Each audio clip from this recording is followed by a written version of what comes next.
Hi leaders, I'm Sherelle Whitney from Lift Performance Solutions, and this is one of 7 videos giving you 7 little tips, or what I call little lifts, in relation to staying connected during the coronavirus unprecedented challenging environment that we are all experiencing at the moment.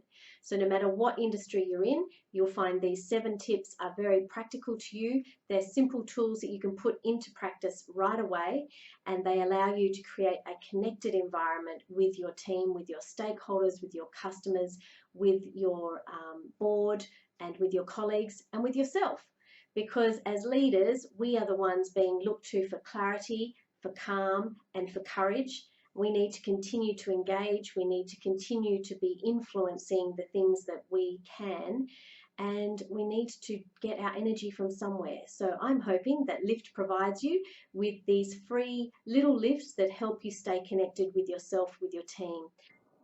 Okay, this is little lift tip number 1 on staying connected, and it involves looking at the things that we use to run meetings as our plan Bs, which now need to become our plan As. So I'm talking about video conferencing, thinking about WhatsApp, Skype, Zoom, which is one of my favorites, FaceTime, all those platforms that we can actually use to stay connected. And historically, we use those as plan B if we can't all physically get together.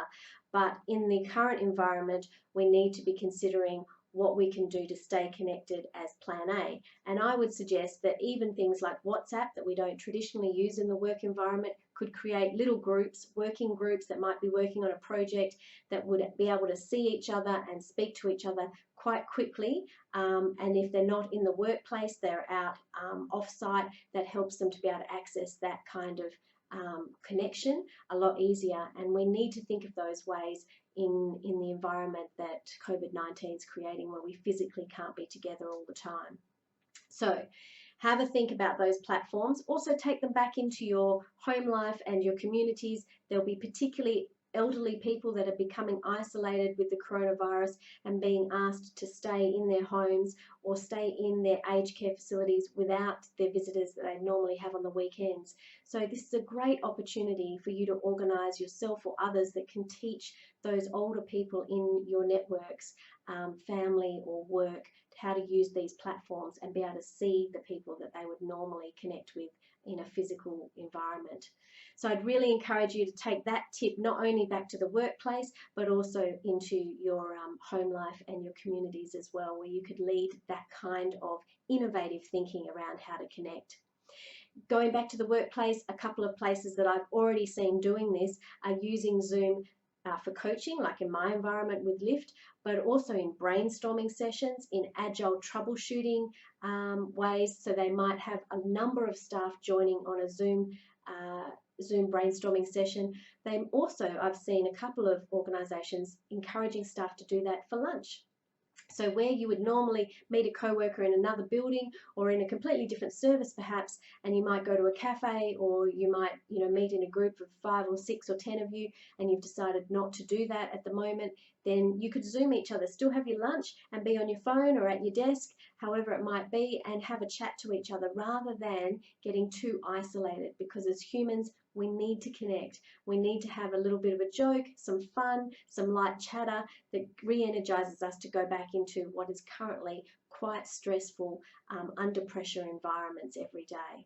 So I'd encourage you to think about what other platforms, and if you've got other suggestions, please jot them down under this video post so that all of us, including me, can share and learn about different ways that we can keep connected, not just in meetings, but in brainstorming sessions, in project management sessions where we're delegating out responsibilities, and also at lunch and other fun times where we might want to share some great news with each other, and do so in a quick 3-minute Zoom that just brings everyone up to date quickly.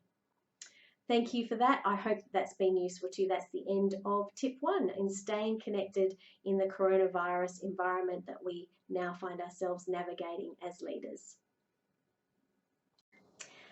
Thank you for listening to that little lift on how to connect. I hope that that's been useful for you and you've jotted down some practical ways that you can take that tool and skill back into your workplace.